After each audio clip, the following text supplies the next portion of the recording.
video number 5, crop fertilizer requirements. And this is brought to you from the Irrigation Training and Research Center at Cal Poly, San Luis Obispo, courtesy of CDFA and specifically FREP. That's the Fertilizer Research and Education Program.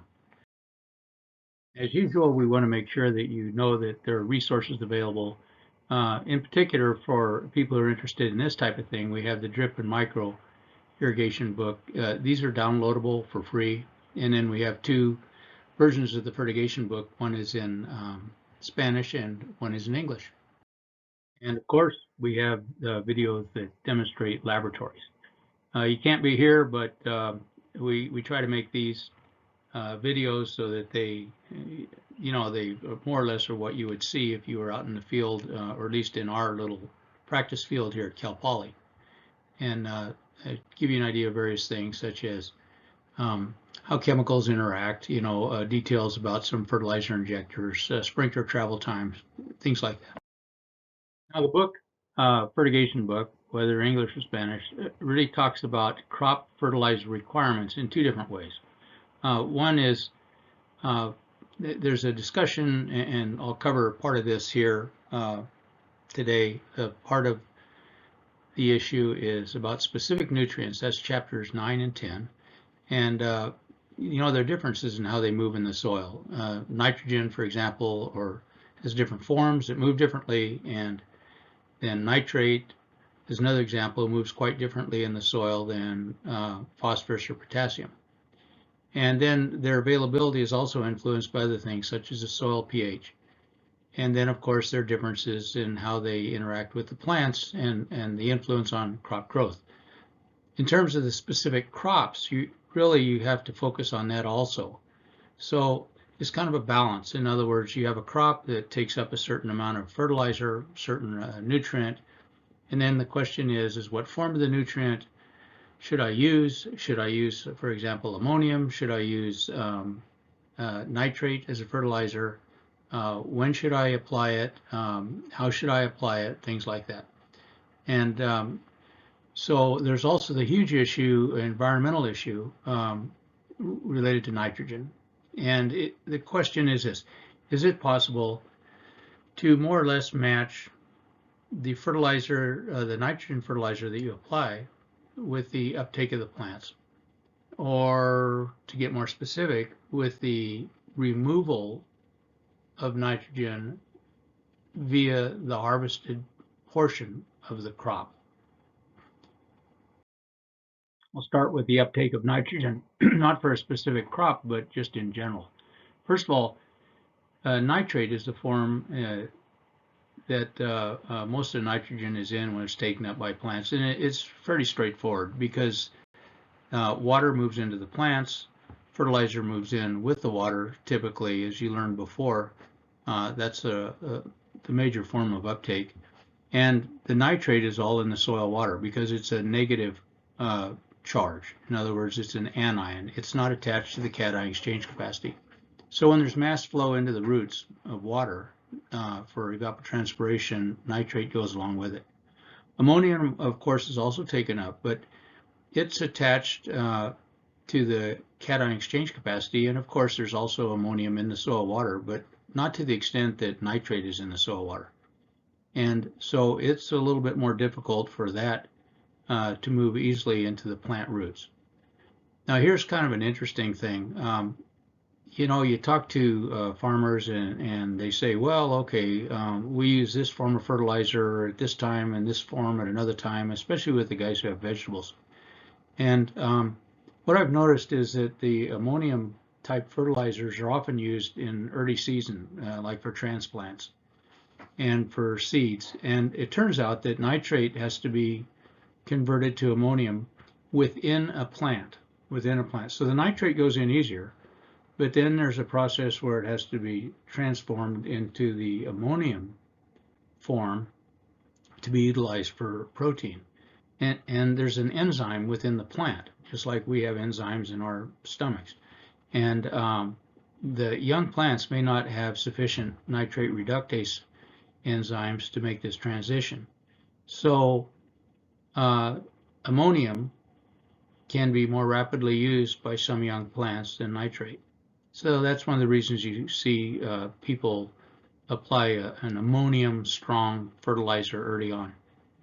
And then there's a question of, what's better? Is it better to have all nitrate? Is it better to have all ammonium?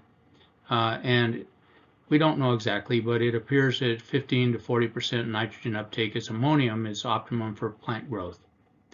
And of course, you achieve that by having different types of fertilizer.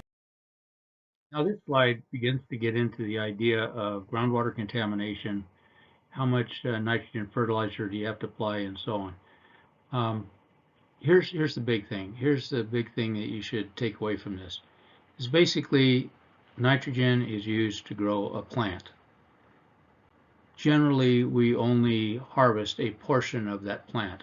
Now, obviously, there are exceptions, like silage corn, for example. Like this picture could be silage corn, and in which case, just about the whole thing is, the whole plant is harvested, chopped up, and it's used for feed.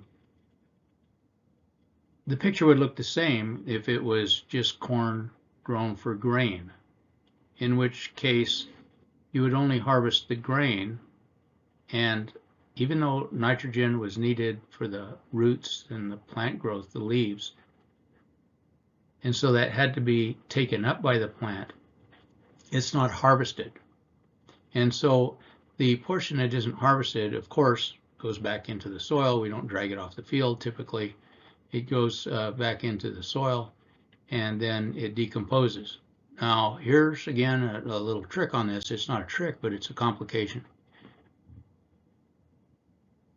The rate at which this organic material in the soil is converted, in other words, broken down, and the nitrogen from that organic material becomes available is highly variable depending on the moisture content and temperature. It isn't like fertilizer, in which you put the nitrogen fertilizer on the ground and boom, it's immediately available. And so it's a little difficult to time everything. In other words, the rate of release from this organic matter is not easily predictable. And since we have a lot of incorporation of organic matter into soils, and we know it's great for soil health and all that, it makes nitrogen management, if you're trying to minimize deep percolation, a bit complicated. So let's say that you have a more or less a sustained rotation in your field, and you didn't just start out with a bare soil, desert sand, something like that, with no organic matter in it. After a while, you've had various crops. You harvest part of them. You incorporate the rest of it into the soil. So you have some organic matter in there. You have some different nitrogen in the soil. And then you say, well, let's see now, how much of that nitrogen in the soil can contribute to the wood growth, for example, on trees, or to the, that would be like oranges, almonds, pistachios, something like that. And how much would go to the leaves, and how much would go to the fruit? And if you're looking at an environmental balance, what you want to do is somehow you would like to match what is going to be removed from the field with what you apply. And the remainder would constantly be reincorporated into the soil and be recycled, let's say. Again, this is not easy, and when people talk about it as if it's easy, it's they ought to try it for a while. So what's the number? What's the number? How much is actually removed by plants? And if you notice here, there are different crops. For example, there are almonds here on the top. That's a big crop in California.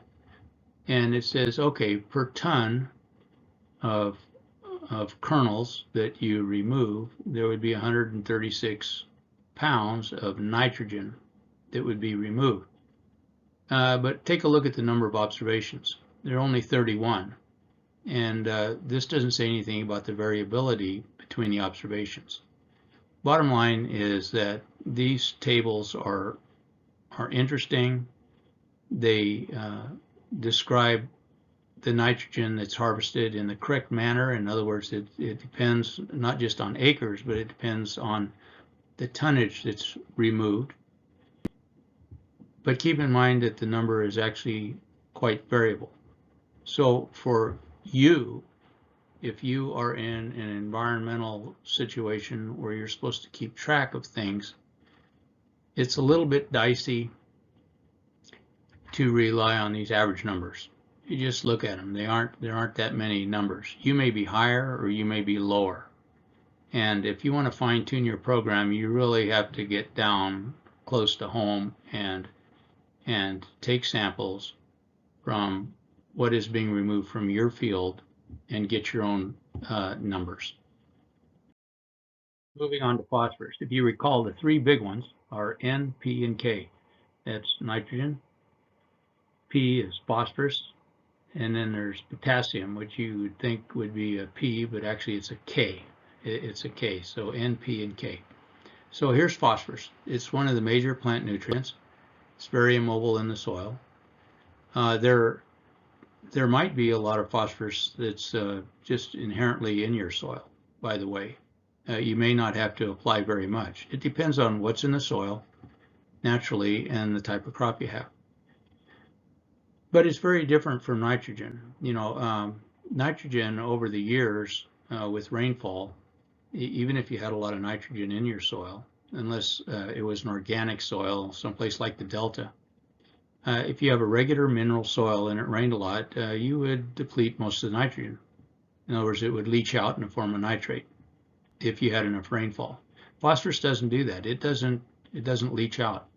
It's very immobile. Now, the interesting thing is it's not immobile because of the cation exchange capacity. It's immobile because it combines with various cations. In other words, positive charge. If you take a look at the third point here, phosphates are a negative charge. It's a PO4 with a -3 charge. And it turns out that it's not very soluble. So if you look on the table, not the table, but the little graph up here, what you see is the optimum pH for availability is somewhere around neutral 7. And if you see the darker colors around between 6 and 6.5. But what you see, especially in California, where we have a lot of, or actually the western U.S., the southwestern U.S., where we have a lot of alkaline soils or high pH, in those soils, the calcium will just lock up. And basically it makes a little rock. It's not on the exchange sites. It locks up with calcium and magnesium, if you see that. And if you have acidic soils, which are more typical of what you see back east and in many tropical areas, what you get is you get the phosphorus tied up with aluminum, iron, and manganese. It kind of gets to the old game of, well, the classic good soil is a deep loam with a good soil structure and a neutral pH. And with phosphorus, that is indeed the case. So how do you apply phosphorus? Well, it's interesting because it doesn't leach out, it doesn't move, which means that if you just throw a bunch of phosphorus out on the top of the soil, there aren't a whole lot of roots out there on the top of the soil. And there's plenty of air, but the top of the soil gets pretty dry. Which is interesting because if you take a look at a standard wet-dry cycle for a lot of crops, whether they're sprinkler irrigated or furrow irrigated, they get pretty dry soil on the top of the root zone. And basically during that time, when the top of the root zone is dry, and that's of course where most of your phosphorus is on the top foot or so of the root zone. But it's not much phosphorus uptake because there's no water. The roots aren't very active up there. That of course changes when you go to drip. But anyway, getting back to how in the world do you put it on then? If you just throw it on the top of the ground, spread it on top of the ground, it isn't going to mix very well. So we do have a lot of crops that are under drip. Take for example the crop in the background that you see the background of my image here on the screen. That's a case where it's a combination sprinkler and drip. It's a row crop drip, and it's for lettuce. But what they do before transplanting lettuce is they have a lot of tillage going on in the field. And you know, they reshape the beds, they till everything in, and that's where you can incorporate phosphorus into your soil rather than just putting it on top of the ground. You can just mechanically apply it and mix it into the ground, and then the drip and the sprinkler will keep it, in that case, will keep it fairly available. And it turns out that phosphorus is especially important for the early part of plant growth. Now, for drip or microspray on permanent crops, which is different from the picture that you see in the back here, well, you can't put it on the top of the ground. You aren't going to do any deep ripping or disking, and that means you have to apply it as fertigation.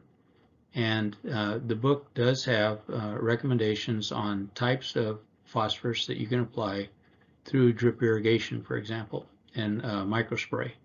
And you should consult with your fertilizer company. You should always do compatibility tests. Remember, this phosphorus can combine with minerals in your water. But there are a variety of phosphorus forms that can be applied without plugging your drip system. That's what I was talking about there with compatibility, without plugging your drip system. And actually, it can move a foot or two in the soil in that area where you have the high concentrations right around the emitters. And so that's how we make it available.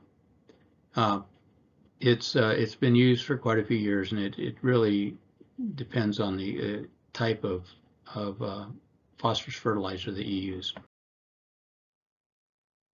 This slide deals with the notion of potassium uptake. Now remember, potassium is one of the big three, N, P, and K, and it's the K part of it. It has a positive charge, and it occurs in four forms in the soil.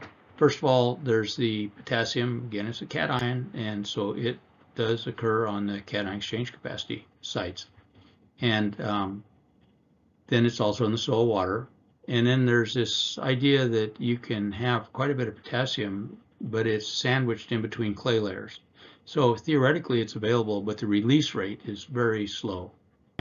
And then you have the mineral portion of potassium. In other words, it's part of the actual mineral itself, you know, the clay particles, sand particles, and that's definitely not available. So basically what you get is maybe only 1 to 2% of the total potassium that's in the soil is available.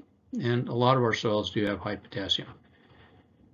The peak rates are fairly high, and what happens, because the release rate of potassium is often very low in soils, the release rate can't keep up with these high plant uptake rates. And so you can have a soil that appears to have adequate potassium, but sure enough, you have potassium deficiencies during the peak period. You see this in tree crops, you see it in cotton crops. You know, the leaves turn kind of brownish, reddish brownish in cotton, for example.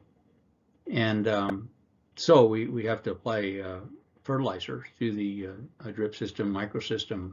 In other words, you have to supplement what is coming from the soil, even if you have plenty of potassium in the soil already.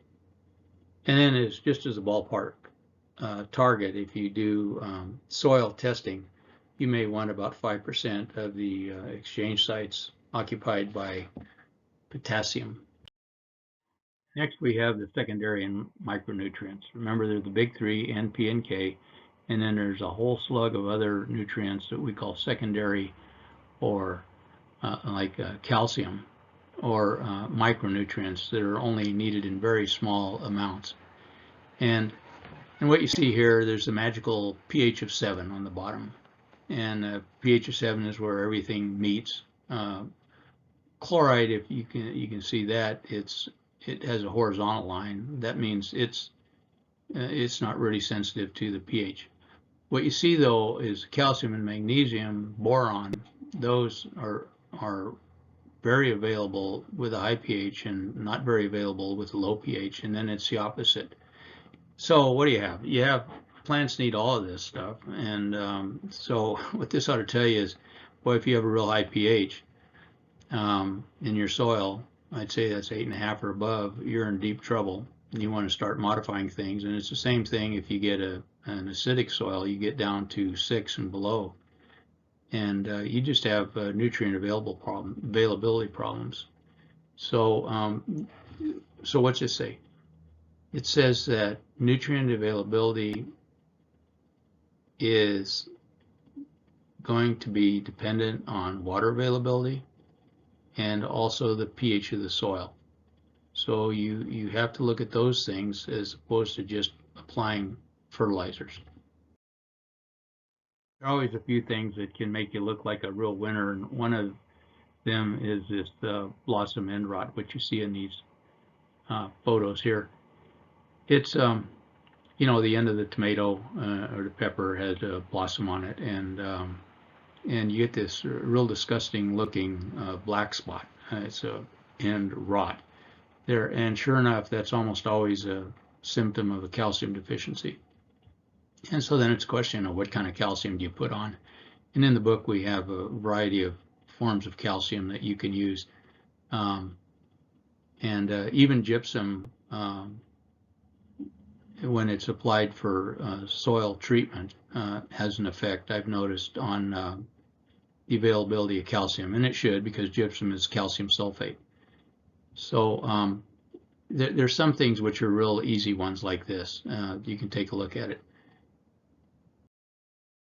As I mentioned, calcium isn't only used as a fertilizer, it's used for soil amendment. Basically, you have to get the water in the ground. And you know, we have tremendous infiltration problems with some drip systems. It depends on the soil and it depends on the water quality. And that's covered in the fertigation book also, and in another presentation. But essentially, if you want enough calcium on the exchange sites, and that helps really stimulate good infiltration, good soil structure. And but then you have to say, well, okay, what kind of calcium is that? Back east, what they do is they apply lime, that's calcium carbonate, or dolomite that has a magnesium form of carbonate in it. That's for a bit of a different purpose. You apply lime to soils that are acidic, and then the acid combines with the calcium carbonate or the lime, it dissolves it, and it gets rid of your acidity, and the calcium stays behind. Here in the West, we typically, when we want to put calcium in the ground, if we put calcium carbonate on a lot of our soils, it'll just sit there like a rock, because there's no acidity to dissolve it, you know, to break it apart.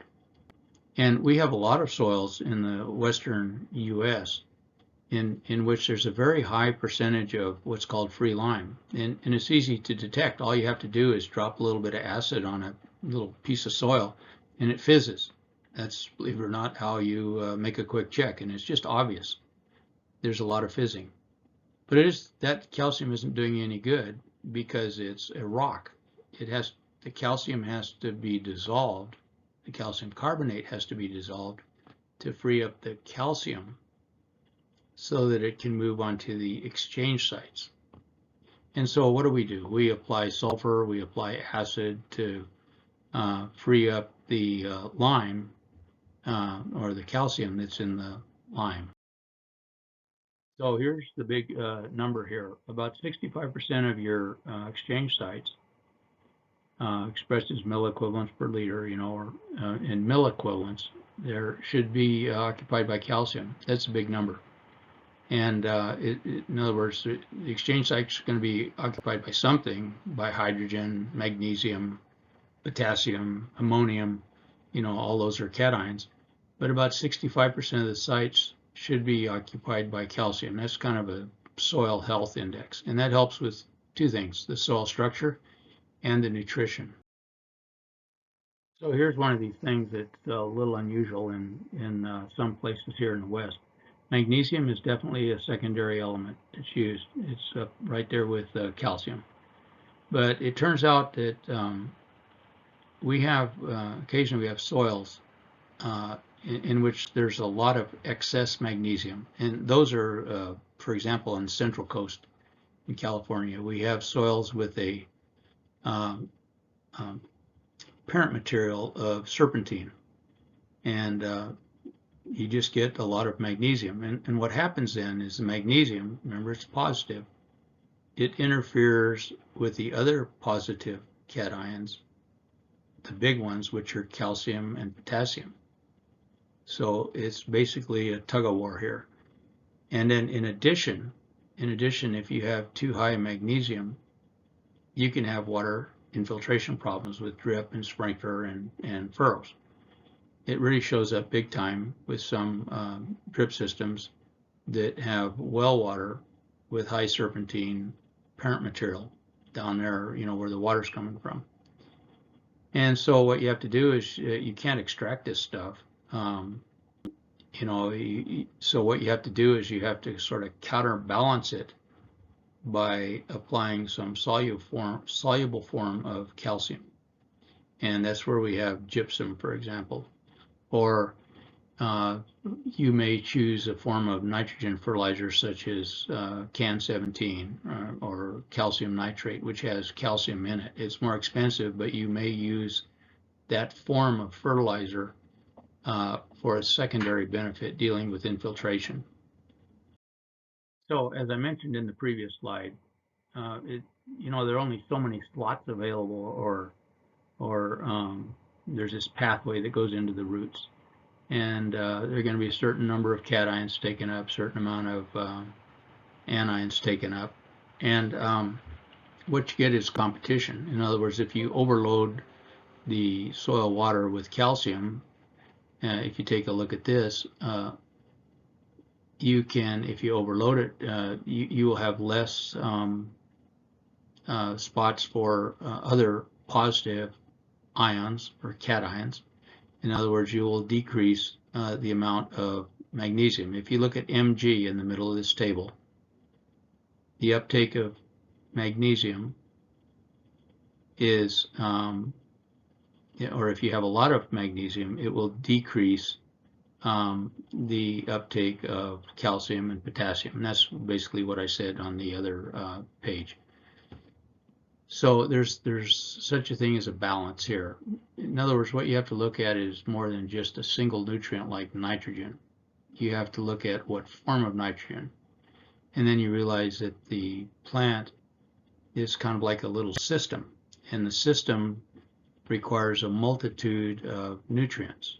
And so then you start taking a look at, well, do you have too much of one versus another? And that's behind what's called the DRIS concept, which I discuss later on. You take a look at ratios. It's kind of like in your body. You have non-salt salt. Have you ever heard of that one? Well, normally we have salt is sodium chloride. But, you can get other forms of salt, and because sodium isn't so great for you. So you can counteract the negative effects of sodium by using a different form of salt. Okay, so what we have is a balance of cations and anions here that you have to have. In other words, when you walk to a field, you don't get shocked, because if the plant was just taking up anions, well, you could get shocked walking through the field. So everything is balanced. And so if this kind of gets back to what I was talking about before, if there's one cation of potassium, for example, that enters a root, there's less openings for ammonium and calcium. Now, what goes on when these things are taken up? Roots exude hydrogen ions when they take up cations, and bicarbonates when they uptake anions, just for your general overwhelming set of knowledge that you might have. A little bit more discussion on micronutrients here. The micronutrients that I mentioned before, chloride, boron. By the way, chloride is not the same as chlorine. Chlorine is different. The chlorine has chloride, but it's combined with some other stuff. So, and chlorine is actually fairly toxic to plants with just a few parts per million. And that's different from chloride. You can find a lot of chloride in irrigation water, and it isn't necessarily toxic. It's definitely toxic when you get too much, you know. I guess that's the definition of toxicity. But chlorine is particularly toxic. But anyway, chloride is actually used for plant growth. And then there's boron, and of course boron, if you deal with trees and vines, you know that boron can be extremely toxic, and it's found in some well water. Boron, you know, if you get too much of it on almonds, you get oh, it looks like some sap's coming out of the near the leaves, and it basically have stunted growth and not very good yields. So these micronutrients is kind of like a fine balance. You don't want to have too much, but you have to have enough. So the only way you know is with good plant analysis, plant tissue analysis, and you see what plants are taking up. So we sometimes spray these things on. You know, it's easy to spray micronutrients on canopies. Then you don't have to worry about all of the transformations that might occur in the soil. If you recall before, there was a graph of availability of micronutrients versus pH, and that if you put it directly on the crop canopies, you avoid that route. And Chapter 10 contains more information on this subject. As mentioned, there are many, many details that are found in the book. And this is meant more as an introduction. You know, these video series are more of an introduction, and you say, okay, if I want to get more information, you go to the books. So I just talked about just the basic nutrients. It was a very simple discussion: nitrogen, potassium, phosphorus, micronutrients. You know what they are. They move around in the soil, or they don't move. And then you get to the specific crops. And Chapter 16 has information on a lot of the crops, and Chapter 15 deals with how much to apply of what nutrient, and that's a separate topic. CDFA has a lot of very good information that was developed primarily by the University of California Extension Service on specific crops, and I strongly advise that for whatever crops you're growing, you take a look at these guidelines. And so we'll move on here in this. The book does not try to repeat everything that's in the guidelines that are found on the website of CDFA. It tries to hit major concepts. So let's start out here with some of the major concepts. If you run a business, you need to have some kind of books. In other words, you should know what things cost, what you sell them for, and so on, what your expenses are. And it really, in other words, that's a dollar balance, an inventory balance. And it's amazing how many farmers don't have good records, or just as bad as they have really good records, but they aren't organized properly, you know, so you can scan over them real quickly. So information management is a real key thing when it comes to water and fertilizers. And there's several good reasons for it. One of them is item number 3 here, and that is that once the crop season's rolling along, it's really hard to make fast decisions and adjust on the fly. Sometimes you have to sort of schedule your equipment.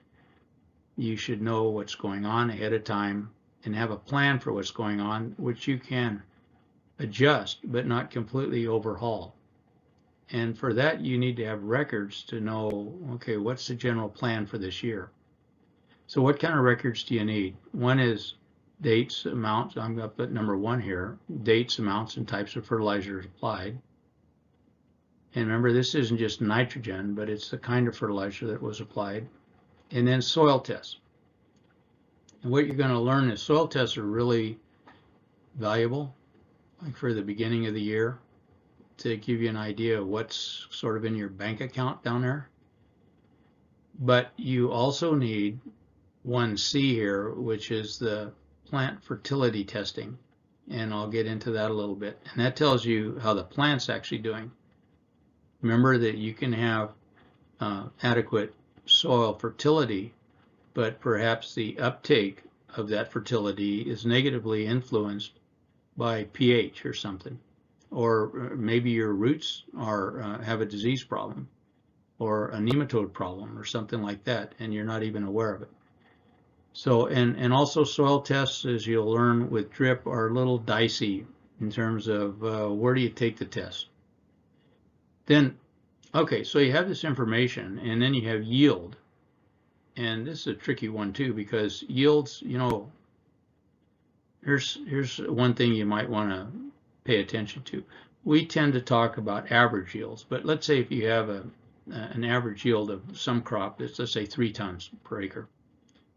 You can just about bet that somewhere out in that field you have 5 tons per acre. And someplace you probably have a 1 ton per acre. And so then you have to start thinking, and I'm just offering this to you to, how do you really up your game? You might start looking at what's going on in the good spots of your field and what's going on in the poor spots of your field. Now, what that means is when you take soil samples, you don't just walk across the field and take a bunch of samples and throw them in a bag and mix them. It means that you go on Google Earth, you take aerial photos, you have drone images, you have whatever. You don't have to be tremendously sophisticated about this, and it's obvious where your weak spots are and your good spots are. And just use that as a guide, and you can start targeting soil sample areas and plant fertility testing areas and really find out what's the difference. Because if you can get 5 tons in one spot, gee, wouldn't it be nice if you could get close to that over the whole field?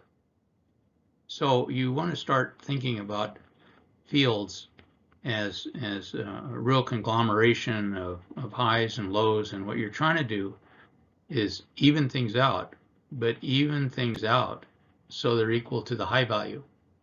That's what you do. Now, the thing is that with irrigation, this is where we get uniform irrigation systems. With uniform irrigation systems, we've pretty much knocked out the water variability, and that's huge. That's one of the reasons you see better yields if you have excellent distribution uniformity of water, because you knock out the variability.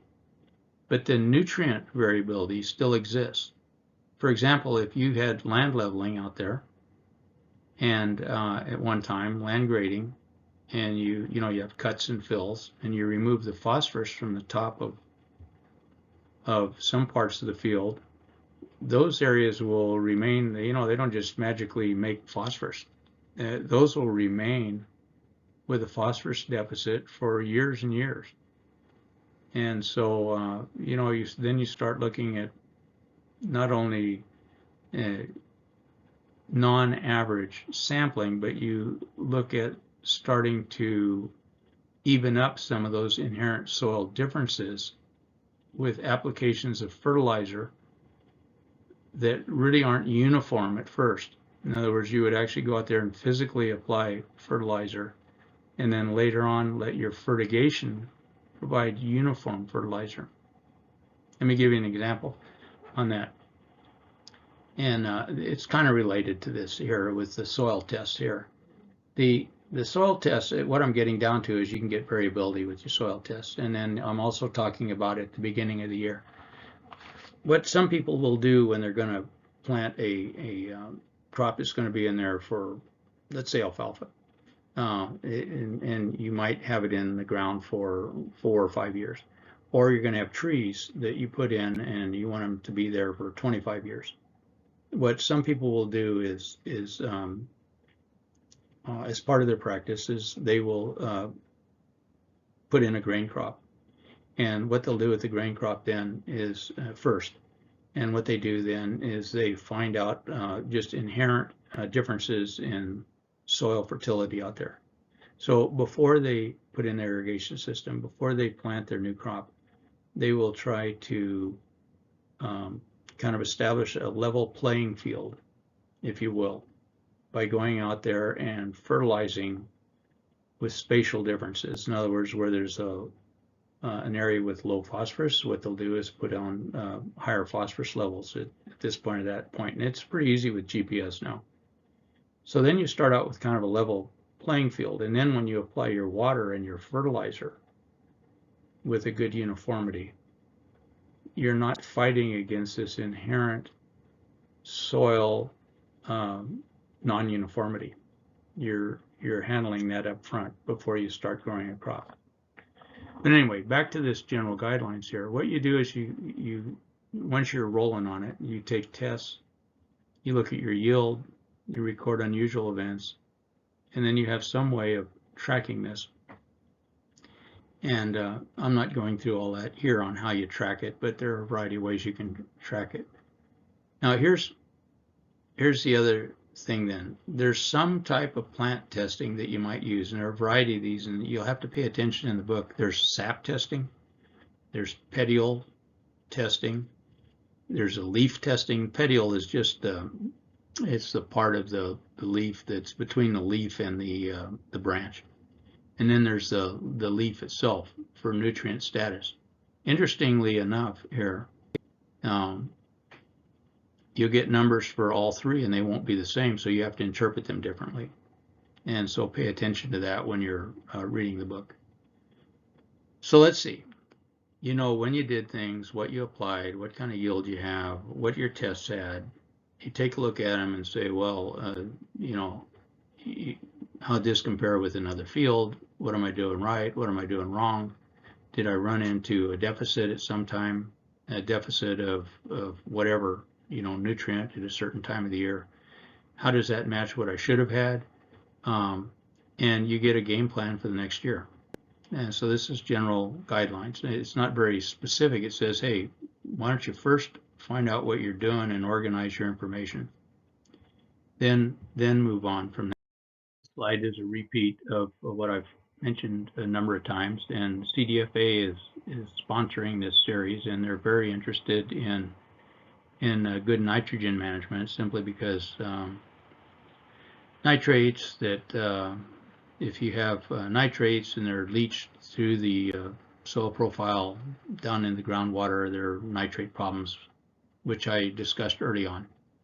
It shows up in the groundwater. And so the idea here is that, well, you know, you would like to, after you've sort of stabilized the field, you'd like to recycle nitrogen from the organic matter and then basically apply every year. You would put onto the field what you're going to remove from the field. Then you have a balance. That's the idea. But as I mentioned before, the numbers are highly variable, and you really should be taking your own numbers. You should be getting your own samples rather than going on averages. Continuing with the general guidelines, item number 6 is it's been repeated many times. The uptake is greater than the removal because you also have uptake due to roots and parts of the plant that aren't harvested. Therefore, number 7 here is that there's a balance here between uptake needs and timing, the removal, the amount of nitrogen that's stored and remains in the soil, you know, how it degrades. And it's not simple, and it requires good historical records and then looking for trends and developing plans. Number 8 of the general guidelines deals with how much you should apply. First of all, what you want to do is apply small amounts fairly frequently, as opposed to a large amount at the beginning of the season. Many years ago, people would apply nitrogen just a couple times a year, and it made sense because, for example, let's take a crop like corn. You just can't get your tractors in the fields, and because of that, you couldn't apply the nitrogen later on in the season with tractors. And if you were furrow irrigating, a lot of guys were furrow irrigating with an extremely poor uniformity, and so they knew that if they applied fertilizer in their irrigation water, they didn't get very good results. And it turns out that's not because you can't get good results with fertigation with furrows, it's because the furrow irrigation that they had was very inefficient and non-uniform.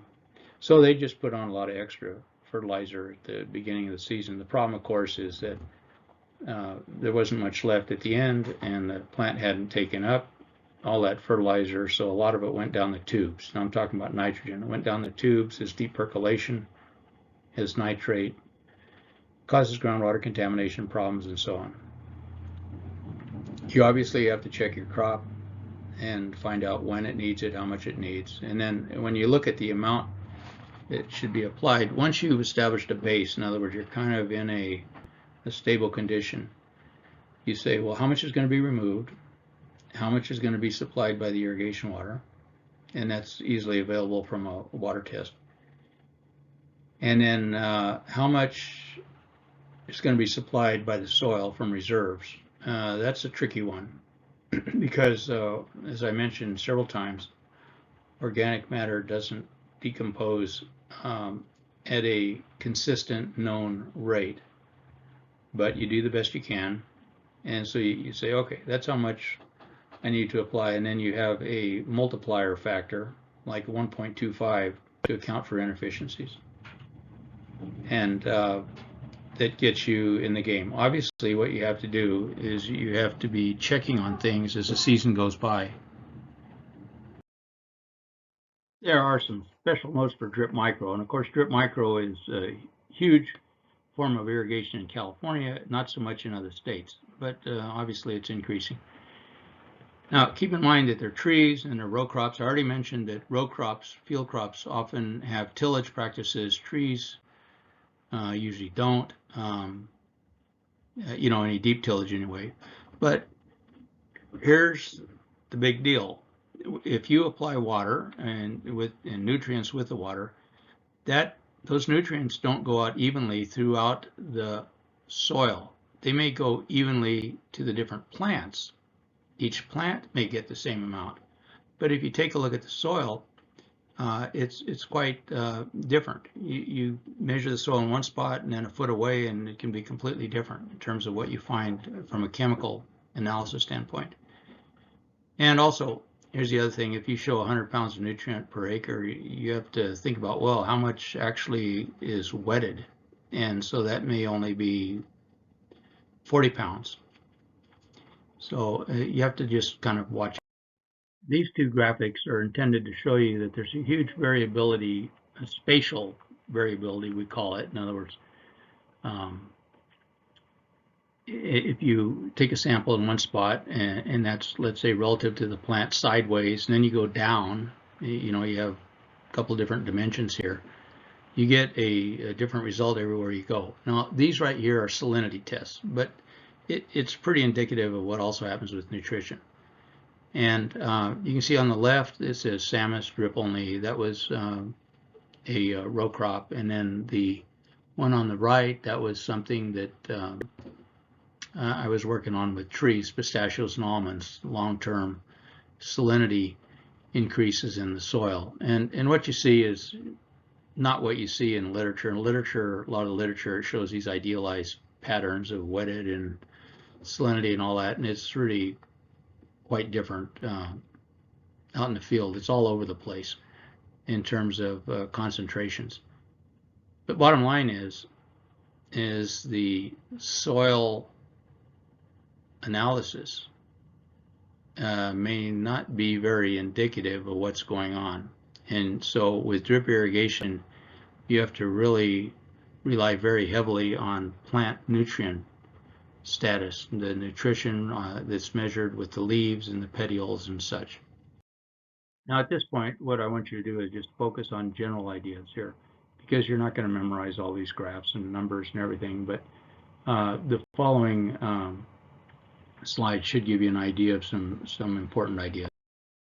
First of all, what I've mentioned several times here is that nitrogen removed at harvest is quite variable, and I mentioned a fudge factor of 1.25. If you can see here, 2.7 to 3.9 pounds of nitrogen per ton of harvested tomatoes. That's the variation there is huge.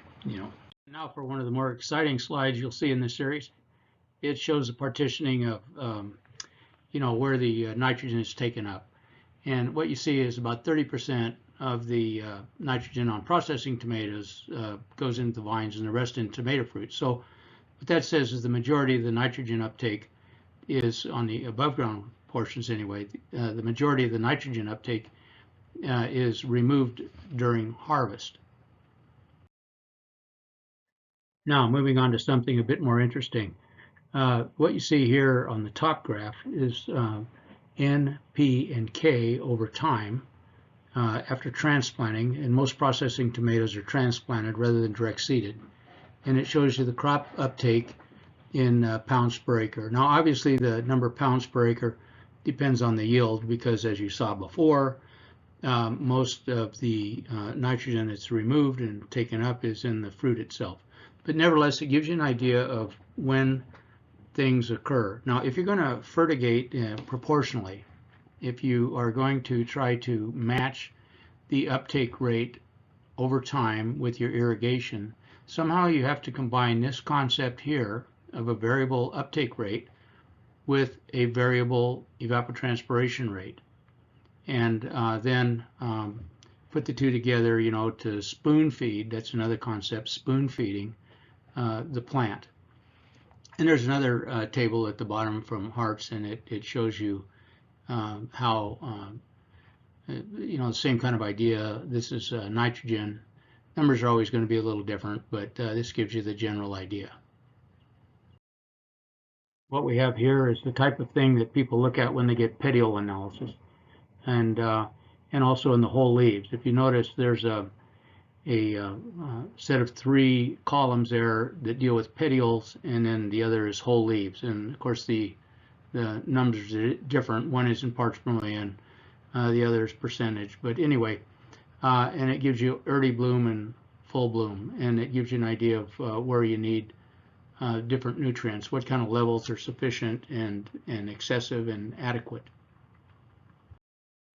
Continuing with the idea of processing tomatoes, just as an example, and the example is meant to show you that every plant is really quite different, and you are interested in what happens throughout the growing season also. So here's what some people do. First of all, they try to keep the nitrate and potassium levels fairly high until the pre-bloom stage, and but then you have to be really careful, especially with the nitrate or nitrogen, because if you allow the plant to take up too much nitrogen and too much water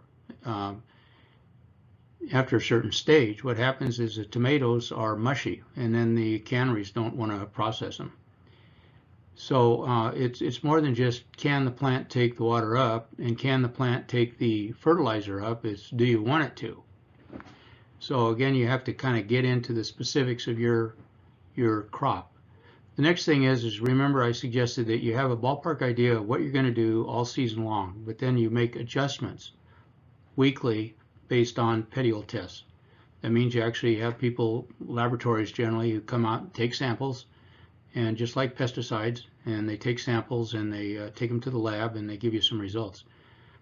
The third point here is about UAN32 or AN20. If you take a look at it, that's the ammonium form, is often used in transplant, and that's because, if you recall, there's a nitrate reductase enzyme in the plant that has to be available, has to be there already, to convert nitrate into the ammonium form so it can transform into protein. And since that tends to be lacking or insufficient during the early stage of growth, farmers will tend to put in nitrogen fertilizers that are heavy in ammonium. And then another one here, just again, these are just sort of the types of things you want to look for when you talk to people.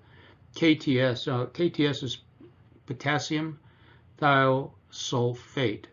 And potassium thiosulfate is an interesting one. It says here it's commonly fertigated to supply potassium, obviously, potassium thiosulfate.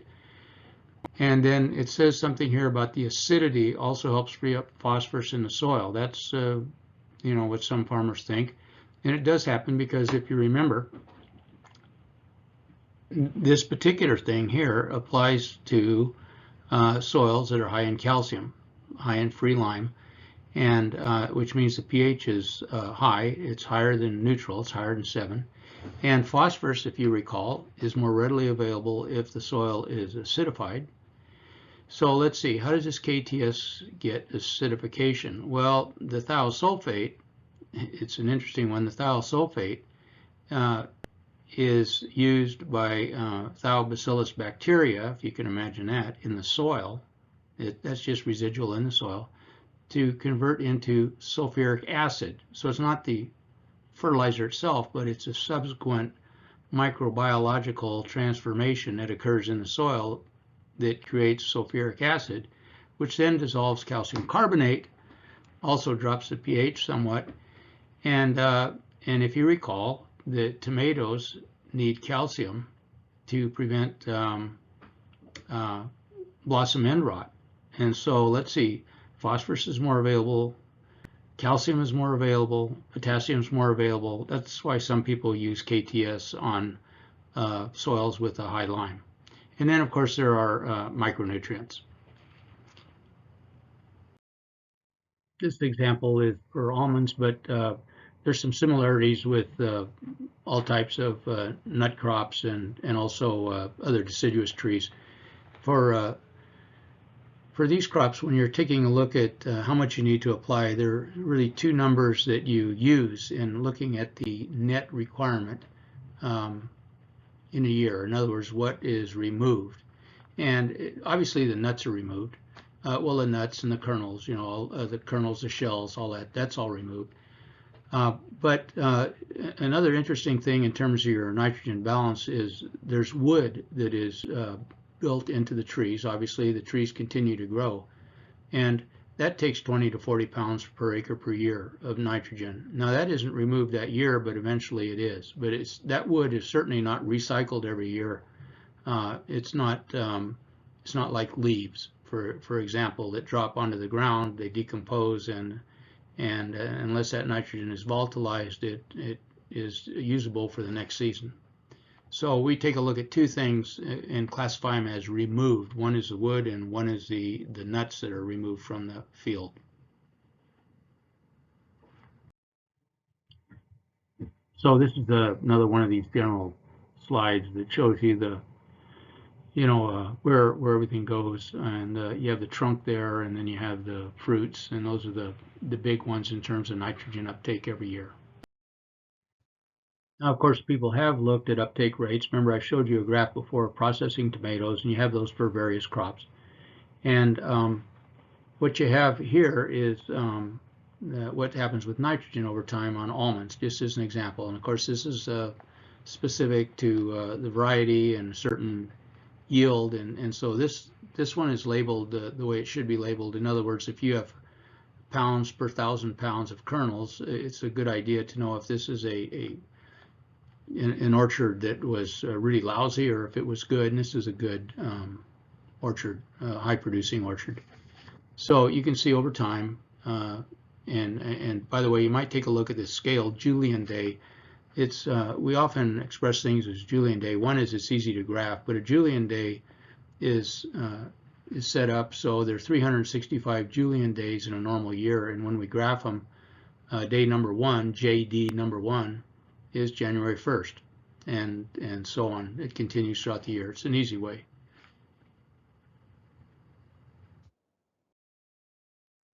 Now this slide will take a little bit of concentrating. It incorporates two ideas, and let me explain. One thing is I took some data, I put it in Excel, I took a ratio, and the ratio plotted out as the blue points. And then I just drew some simplifying lines, two line segments. One went to about 135 days from 30, Julian day 30. And then the other one is a horizontal line. And they're just, approximating, simplifying the blue line. So what exactly is the blue line here? This is a ratio of, if you take a look at the left-hand side here, the vertical scale, pounds of nitrogen uptake per inches of day of ET. And what you see is as you move along from the beginning to the end, that ratio of uptake of nitrogen to ET goes down every day. So what does that mean? That means as you move from Julian day 30 to Julian day, let's say 135, you don't have the same concentration of nitrogen in your irrigation water that you apply, because the ratio of nitrogen to ET, or evapotranspiration, decreases, but at a relatively constant rate.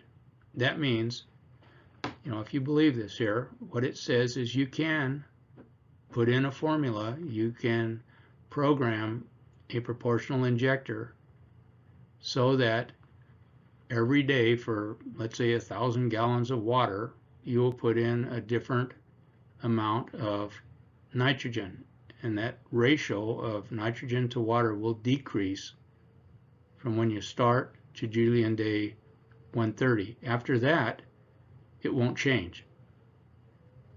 So here's the main takeaway. You don't always have the same ratio of water to fertilizer or fertilizer to water.